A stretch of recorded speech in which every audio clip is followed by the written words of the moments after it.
ആദ്യം മദീന പരിചയപ്പെടുക. കാരണം ആ മദീനയുടെ പ്രതിഫലം വല്ലാത്ത പ്രതിഫലമാണ്. ലോകത്തിലെ ഏറ്റവും വലിയ നിർഭാഗ്യവാനാരാണ്? ലോകത്തിലെ ഏറ്റവും വലിയ നിർഭാഗ്യവാനാരാണ്? ഏറ്റവും വലിയ ഭാഗ്യവാൻ അള്ളാഹുവിന്റെ വിശുദ്ധനായ പ്രവാചകൻ നബി മുഹമ്മദ് മുസ്തഫ. അള്ളാഹുവിന്റെ പ്രവാചകന്റെ മദീനയിൽ കാല് ചുറ്റിയവരാണ്. പക്ഷെ ഏറ്റവും വലിയ നിർഭാഗ്യവാൻ ആരെന്നറിയുമോ?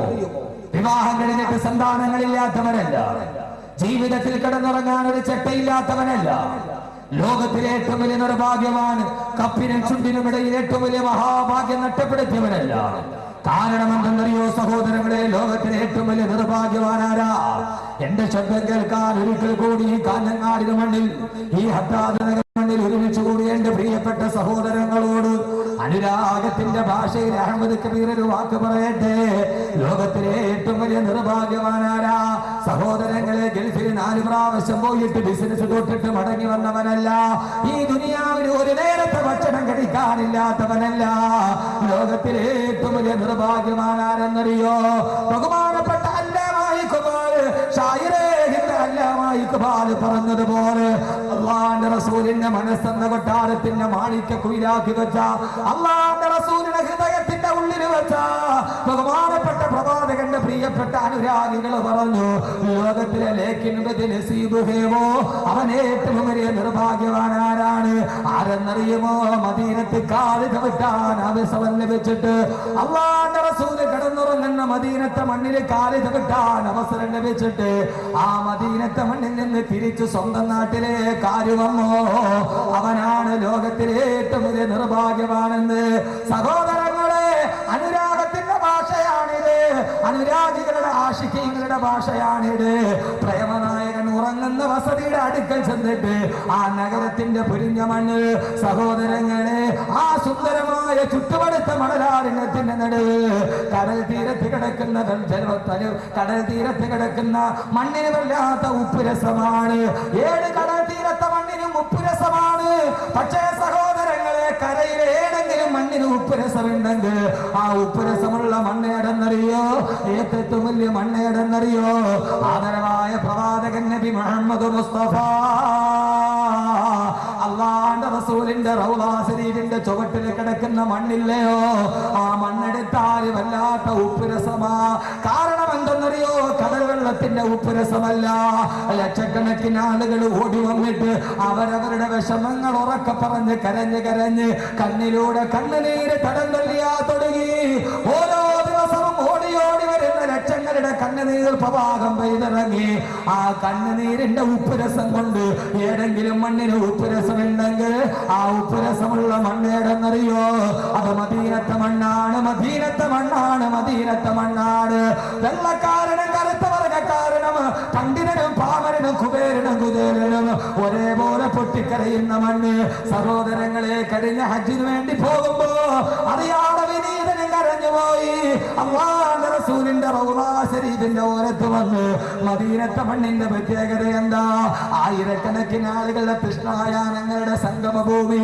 അവന്റെ ജീവിതത്തിന്റെ ഇന്നലകളിലൂടെ നടന്നു പോകുമ്പോ ചെയ്തു പോയ അപരാധങ്ങൾ മുഴുവനും എണ്ണി പറഞ്ഞ് പൊട്ടിക്കരയാനുള്ള ലോകത്തിന്റെ ഏറ്റവും വലിയ ആലംബത്തിന്റെ ഭൂമിയെ മദീന. ഓ, മദീനത്തിന്റെ റൗളാ ശരീഫിന്റെ മണ്ണുണ്ടല്ലോ, ആ മണ്ണിന്റെ പ്രത്യേകത എന്തെന്നറിയോ? ആ മണ്ണിന്റെ പ്രത്യേകത എന്തെന്നറിയോ? ആശിഖീങ്ങളായ കവിമാര് പാടിയതെന്തെന്നറിയോ? ആ അല്ലാഹുവിന്റെ റസൂലിന്റെ റൗളാ ശരീഫിന്റെ ഓരത്ത് കിടക്കുന്ന ഒരു പിടി മണ്ണെടുത്തിട്ട് ജന്മനാ അന്ധനായി പോയൊരു മനുഷ്യനെങ്ങാനും ആ മണ്ണെടുത്തിട്ട് കണ്ണിലൊന്ന് സുറുമയിട്ട എന്റെ ശബ്ദം കേൾക്കുന്ന പ്രിയപ്പെട്ട ചെറുപ്പക്കാരോട്, പൊന്നുമോനെ, കാസർഗോഡ് ടൗണിൽ ഇർഫാൻ വരുന്നതും കാത്തിരിക്കുമ്പോ ആയിരക്കണക്കിന് ഹോളിവുഡിന്റെ സിനിമാ താരങ്ങൾ മനസ്സിലേക്ക് ആവാഹിച്ചെടുക്കുമ്പോ ഞാനിന്ന് ഏറനാട് എക്സ്പ്രസിലെ കാഞ്ഞങ്ങാട് ടൗണിൽ ഇറങ്ങി അവിടെ നിന്ന് സംഘാടകരുടെ കൂടെ കടന്നു വരുമ്പോ ഞാൻ കണ്ടു മാപ്പിള ഗാനമേളയും കലാമേളയും തുള്ളിക്കളിക്കുകയാണ്. മാപ്പിള ഗായകരോട് കടന്നു വരികയാണ്. പൊന്നുമോനെ, പൊന്നുമോനെ, ആ സംഗീതത്തിന്റെ ആർഭാടം കേട്ടിട്ടല്ല നിന്റെ ഹൃദയം തുടികൊട്ടേണ്ടത്. ആരുടെ സംഗീതം കേട്ടിട്ടാ? ആബിദ് കണ്ണൂരിന്റെ, സലിം കോടത്തൂരിന്റെ മാസ്മരിക സംഗീതം കേട്ടിട്ടല്ല. പൊന്നുമോനെ, നിന്റെ ഹൃദയം മറക്കണം, നിന്റെ കണ്ണ് തുടിക്കണം, നിന്റെ കണ്ണിലൂടെ കണ്ണുനീര് കണ്ണീര് തടം തല്ലിയാത്തൊണ്ട് കാണാം. എപ്പോഴെന്നറിയോ? ആ റൗളാ ശരീഫിന്റെ ഓരത്ത് കിടക്കുന്ന ഒരൽപ്പം മണ്ണെടുത്ത് കണ്ണിലോട്ട് സുർമയിട്ടാൽ ജന്മനാ അന്ധനായി പറന്ന മനുഷ്യന്റെ പോലും കാഴ്ച ശക്തി തിരിച്ചു കിട്ടിയിട്ട് അവൻ അല്ലാഹുവിന്റെ അർശ് പോലും കാണാൻ പ്രാപ്തിയുണ്ടാകുമെന്ന് ആശിഖീങ്ങൾ പാടിക്കൊടുത്ത മത്താഉ കഹീലു മിൻ തറാക ജുഫൂനി മത്താ അഫൂസു ബിനറത്തിൻ മിൻ സയ്യിദി. അല്ലാഹുവിന്റെ റസൂലിന്റെ റൗളാ ശരീഫിന്റെ ചാരത്ത് കിടക്കുന്ന ഒരു പിടി മണ്ണെടുത്തിട്ട് എനിക്കപ്പോഴാണ് ഒന്ന് കണ്ണിന് സുറുമയിടാൻ കഴിയുന്നതെന്ന് ആശിഖീങ്ങള് പാടിപ്പോയൊരു നഗരമുണ്ടോ? ആ നഗരം ഒരേ ഒരു നഗരം മാത്രമാണ്. അല്ലാഹുവിന്റെ റസൂലിന്റെ പ്രിയപ്പെട്ട മദീന. അല്ലാഹുവിന്റെ റസൂലിന്റെ ലോകത്തിന്റെ ഈമാനിന്റെ ക്യാപിറ്റൽ സിറ്റി മദീനത്തുൽ മുനവ്വറ. മദീനത്തുൽ മുനവ്വറയിൽ ഒന്ന് കാല് ചവിട്ടിയിട്ട് ആ മദീനയിൽ നിന്ന് തിരിച്ച് സ്വന്തം നാട്ടിലോട്ട് തിരിച്ചു വന്നവന് ഹദ്ദാദ് നഗറിലോ മൗവലിലോ പൗവലിലോ ഈ കാസർഗോഡേക്ക് തിരിച്ചു വന്നവന് അവൻ ലോകത്തിലെ ഏറ്റവും വലിയ നിർഭാഗ്യവാനാ. കാരണം എന്തെന്നറിയോ? സഹോദരങ്ങളെ, ജീവിതത്തിൽ കൈവെള്ളയിൽ വന്ന ഭാഗ്യം നഷ്ടപ്പെടുത്തിയവനാ. കൈവെള്ളയിലുള്ള ഭാഗ്യം നഷ്ടപ്പെടുത്തിയവനാ. ആ ഭാഗ്യമൊത്തപ്പോ കഴിഞ്ഞ ഹജ്ജിന് പോയപ്പോ എന്റെ കൂടെ 206 ഹാജിമാരുണ്ട്. മദീനത്ത് വെച്ച് അവർക്ക് ക്ലാസ് എടുക്കുമ്പോ അവസാനം റസൂലുള്ളാഹിയുടെ റൗളാ ശരീഫ് കാണാം. ഹോട്ടൽ മുറിയിലിരുന്ന ആ റസൂലുള്ളാഹിയുടെ കുബ്ബത്തുൽ ഖദറാ കാണാം. പച്ചക്കുബ്ബ കണ്ടുകൊണ്ട് ഹാജിമാർക്ക് ക്ലാസ് എടുക്കുമ്പോ അവരോട് ഞാൻ പറഞ്ഞു പോയി, നിങ്ങൾ ദുആ ചെയ്യണേ, നിങ്ങൾ ദുആ ചെയ്യണേ, നിങ്ങൾ ദുആ ചെയ്യണേ. എന്തിനാണ് ഉസ്താദേ ദുആ ചെയ്യുന്നത്? അവിടെ ഇരുന്നു കൊണ്ട് അനുരാഗത്തോടെ ഞാൻ അറിഞ്ഞുകൊണ്ട് പറഞ്ഞു പോയി, ഈ മദീനത്ത് കിടന്ന് എനിക്കൊന്ന് മരിക്കണം. ഞാൻ എന്റെ വീട്ടിലേക്കില്ല, ഈ മദീനത്ത് കിടന്ന് മരിക്കാൻ അഹമ്മദ് കബീറിനൊരു ഭാഗ്യം കിട്ടാൻ നിങ്ങളൊന്ന് ദുആ ചെയ്യുമോ? അവരെല്ലാവരും പെട്ടെന്നോട് പറഞ്ഞു, എന്താ ഉസ്താദേ പറയുന്നത്? നിങ്ങളുടെ വഴുത് കേട്ട് കൊതി തീർന്നിട്ടില്ല, നിങ്ങളുടെ ക്ലാസ് കേട്ട് കൊതി തീർന്നിട്ടില്ല, വീട്ടിലെ മക്കള് കാത്തിരിക്കുകയല്ലേ, എന്താ പറയുന്നത്? ഞാൻ പറയുന്നത് കേട്ടാൽ നിങ്ങൾ ആഗ്രഹിച്ചു പോകും. എന്നിട്ട് ഞാൻ അല്ലാഹുവിന്റെ റസൂലിന്റെ ഒരു ഹദീസ് പറഞ്ഞു. എന്റെ പുണ്യമദീന തുടങ്ങുകയാണ്. ആ മദീനത്തിന്റെ ഏറ്റവും വലിയ പ്രാമുഖ്യം ഏതെന്നറിയോ? പൊന്നു സഹോദരങ്ങളെ, സഹോദരിമാരെ, അല്ലാഹുവിന്റെ റസൂൽ പറഞ്ഞതല്ല, ഇവിടെ നിന്ന് ഗൾഫിലോട്ട് പോകുന്നത് ജീവിക്കാനാ, ഇവിടെ നിന്ന് ബഹ്റൈനിലോട്ട് പോകുന്നത് ജീവിക്കാനാ, ഇവിടെ നിന്ന് സൗദിയിലേക്ക് പോകുന്നത് ജീവിക്കാനാ, ഇവിടെ നിന്ന് ഷാർജയിൽ പോകുന്നത് ജീവിതം കരുപ്പിടിപ്പിക്കാനാ, ഇവിടെ നിന്ന് അബൂദബിയിൽ പോകുന്നത് ജീവിക്കാൻ വേണ്ടിയാ. പക്ഷേ ഇവിടെ നിന്ന് മദീനയിൽ പോകുന്നത് ജീവിക്കാനല്ല, അവിടേക്ക് പോകുന്നത്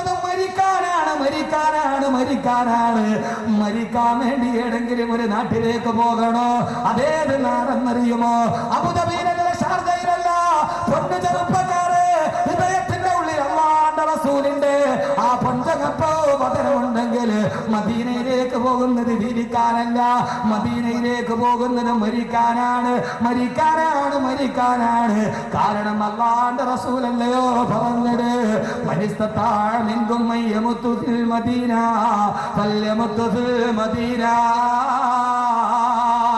അല്ലാഹുവിന്റെ റസൂൽ പറഞ്ഞു, മനിസ്തതാഅ മിൻകും മയ്യമുതു ഫിൽ മദീന. ആർക്കെങ്കിലും മദീനത്ത് കിടന്ന് മരിക്കാൻ ഭാഗ്യം ലഭിച്ചാൽ, ആർക്കെങ്കിലും മദീനത്ത് കിടന്ന് മരിക്കാൻ കഴിഞ്ഞാൽ, ആർക്കെങ്കിലും മദീനയിൽ കിടന്ന് മരിക്കാൻ ഒരു അവസരം കിട്ടിയാൽ, ഫൽയമുതു ഫിൽ മദീന, അവൻ മദീനയിൽ കിടന്ന് മരിച്ചു കൊള്ളട്ടെ. ആർക്ക് മരിക്കാൻ അവസരം കിട്ടിയോ അവൻ എന്റെ ഈ മണ്ണിൽ കിടന്ന് മരിക്കട്ടെ. എന്തെന്നറിയോ? നാളെ പരലോകത്ത് അവന് വേണ്ടി സ്വർഗത്തിന് ഞാൻ ശുപാർശ ചെയ്യുമെന്ന്. നാളെ അവന് സ്വർഗത്തിന് വേണ്ടി, നാളെ ഞാൻ അവന് വേണ്ടി ശുപാർശ ചെയ്യുമെന്ന് ഇതേവരെ കള്ളം പറഞ്ഞിട്ടില്ലാത്ത മുഖ്ബിറെ സാദിഖ് നബി മുഹമ്മദ് റസൂലുള്ളാഹ്. സഹോദരങ്ങളെ, മദീന മരിക്കാൻ ആഗ്രഹിക്കുന്ന നാട്, ജീവിക്കാൻ ആഗ്രഹിക്കുന്ന നാടല്ല. ആ മദീനയിൽ ചെന്ന് മരിക്കണം, മദീനത്ത് കിടന്ന് മരിക്കണം. ആ സമയത്ത് ഞാൻ എന്റെ ഭാര്യയെ മറന്നു, ഞാൻ എന്റെ പൊന്നുമക്കളെ മറന്നു. സഹോദരങ്ങളെ, എന്നെ കാത്തിരിക്കുന്ന എന്റെ മക്കളെ ഞാൻ മറന്നു. ആ സമയത്ത് ഒറ്റാഗ്രഹമേ ഉള്ളൂ, അല്ലാഹുവിന്റെ റസൂലിന്റെ പുണ്യ മദീനയിൽ കിടന്ന് മരിക്കണം. മനിസ്തതാഅ മിൻകും യമുതു ഫിൽ മദീന ഫൽയമുതു ഫിൽ മദീന. അവിടെ കിടന്ന് മരിക്കാൻ അവസരം കിട്ടുന്നവന് ആ മദീനത്ത് കിടന്ന് മരിച്ചു കൊള്ളട്ടെ. നാളെ അവന് വേണ്ടി ഞാൻ സ്വർഗത്തിൽ ശുപാർശ ചെയ്യുമെന്ന്. ഇതിനേക്കാൾ വലിയ ഇനിയൊരു ലാഭം ഈ ദുനിയാവിൽ എന്ത് നേടാൻ? അതിനേക്കാൾ വലിയൊരു ലാഭം ഈ ജന്മം കൊണ്ട് ഇനി എവിടെ നേടാനാണ്? അല്ലാഹുവേ, മദീനയോടുള്ള അനുരാഗം ഞങ്ങളുടെ മനസ്സിൽ നീ നിറയ്ക്കണേ തമ്പുരാനേ.